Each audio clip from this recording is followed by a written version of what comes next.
Hello and welcome to another update video about Bitcoins. For Bitcoin, we are still exploring the option of a potential breakout scenario.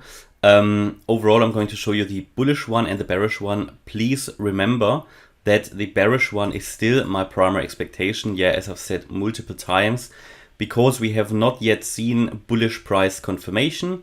That bullish price confirmation, in my opinion, will only be obtained above that resistance level here of 23.3k. We've never reached that.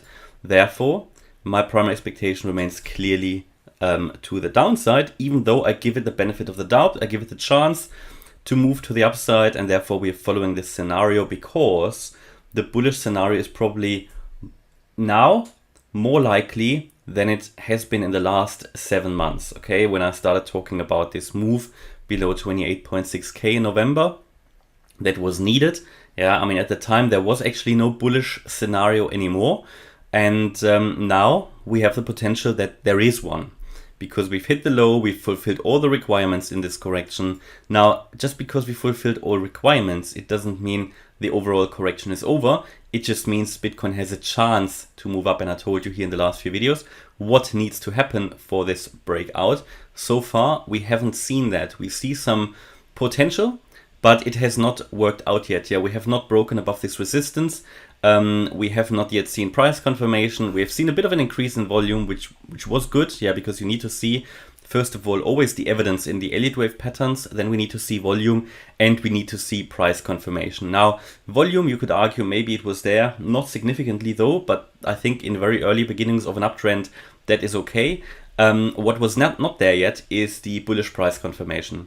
So we are coming down here, as I said yesterday, now in the bullish scenario, which again, I think is a bit less likely.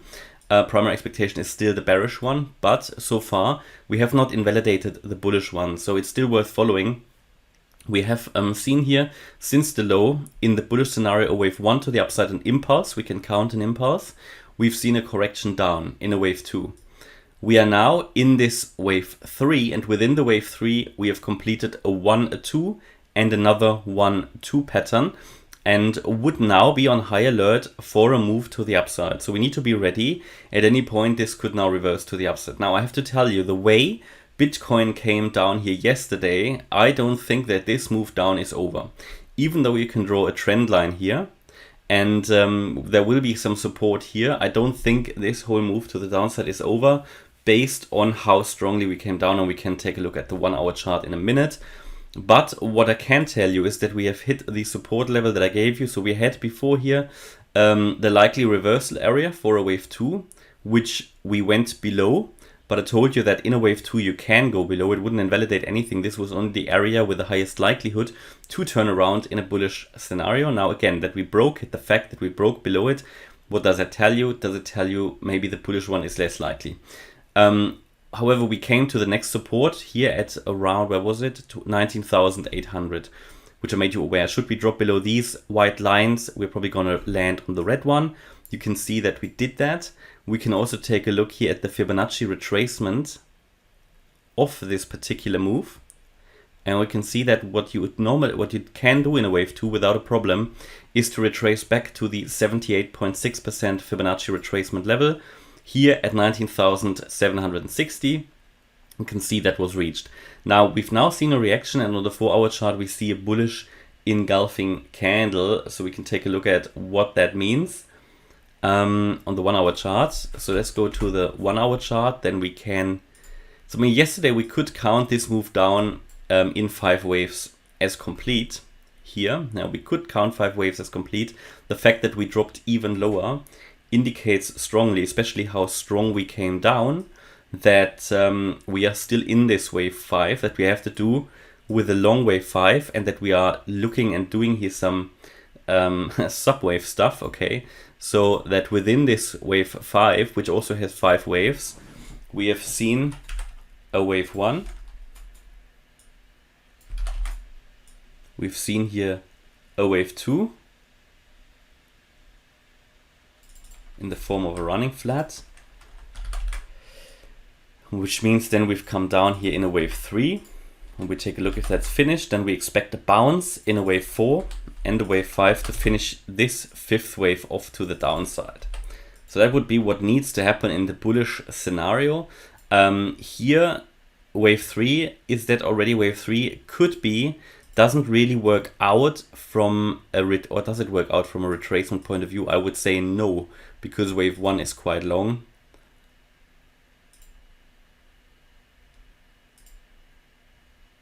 So we've only reached the 1-to-1 pretty much extension. So you would normally expect here wave 3 to go a little bit lower.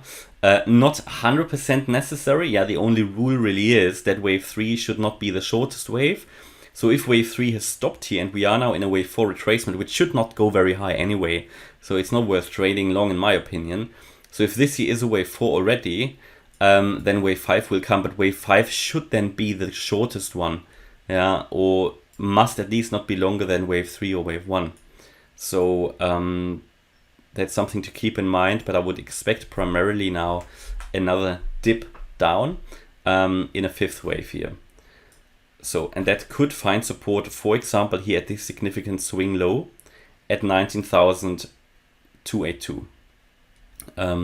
Again, this strong move down, I mean, for a wave 2 to get to that 78.6% fib level is not necessarily unusual. Yeah, it's not unusual. I would have found it likelier to turn around above the 61.8, but there you go. The thing is, it shows that we are now in an extended wave and we would think that this move down is not finished, and I gave you the key support level for that. Overall, in validation of this overall bullish scenario, there are 2 key levels here. One is very important at 18,800, but even more important is 18,611. Yeah, and below that become very, very dangerously close to the 17,500 swing low anyway. And the important will be if we break out really indeed. Yeah, I mean, there could just be a little dip in the wave 5, we'll see. But what is important is that I would say important is in a bullish scenario to ideally hold above this ascending trend line.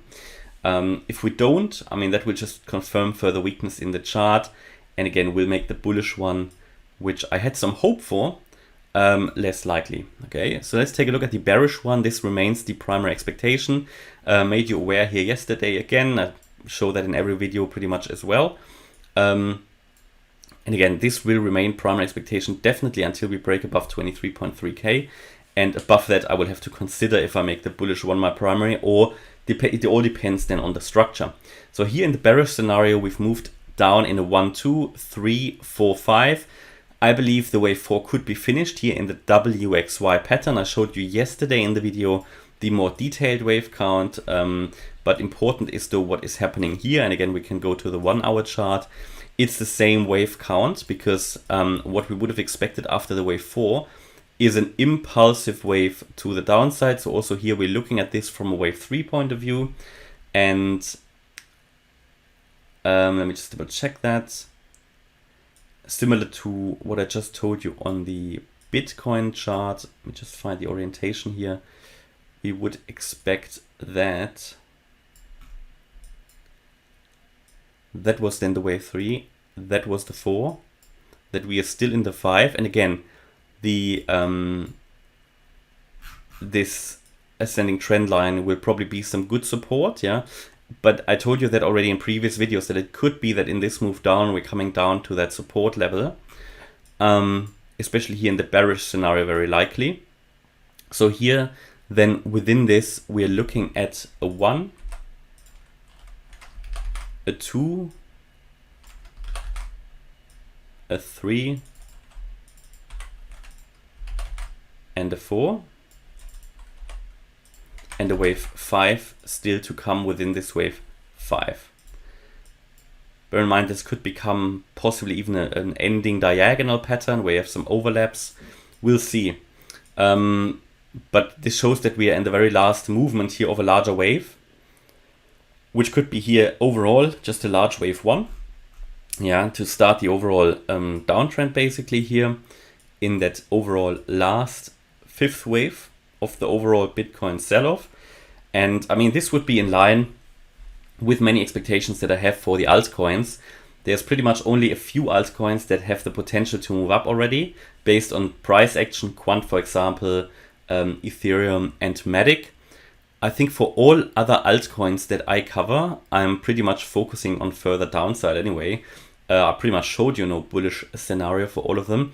Only here for Bitcoin, in terms of the main coin, obviously I showed you the breakout scenario, and for Matic, for Quant and Ethereum, the thing is, if they don't get it done, we'll fall back anyway to the primary one, which is the primary one anyway. So this could be a wave 1 to the downside. Yeah, all of this, what we would then expect, and this could keep us in this channel, is an overall wave 2 retracement. So let's say, yes, indeed, we stay in this channel. This could just be a 1. Then there will be a 2 retracement. That will be frustrating for everybody again, because it will mean a strong retracement to the upside. Then a wave 3 down, a 4 up, and a wave 5 down. And then in that wave 3, then in yellow, this is the moment when we should make a lower low in this against this wave 3 here at 17,500. So again, this remains the more likely one until we break above certain price levels, which we have never done. So no reason to change it in any way. And yeah, I think we are here on the way to finish off that first wave. Again, then there will be a wave 2 retracement, and that will give us the impression probably that we are here in a run again on the bullish scenario. But the key is then to be able to distinguish between a 3-wave move and a 5-wave move. So that is what tells us everything. If this move up is an ABC, it is pretty clear that this is only a wave 2. If this will become a 5-wave move up, it can't be a wave 2. So we'll see how that is going to unfold. What makes it tricky though again is that in here, in this wave 2, the ABC, out of which the wave 2 consists, the A wave can be an impulse. So the A wave could be 5 waves, then you get 3 waves down and 5 waves up. Now at this point, it could be an impulse or a correction, because it could be also a 1, a 2 and a 3. It will be interesting and important to understand what happens after wave C. When we get the next retracement, if this is then a wave 4 and there will be another 5 up, or if this will go down impulsively and come down in a wave 3. Because if it does that, which should then be very strong, then again it confirms the bearish scenario. Okay, so hopefully that cleared things up a little bit, how I see the market at the moment. Hopefully you liked the update. If you did, please hit the like button, leave a comment and subscribe. And if you really like the content, please check out the channel membership. Thanks a lot for watching. Bye-bye.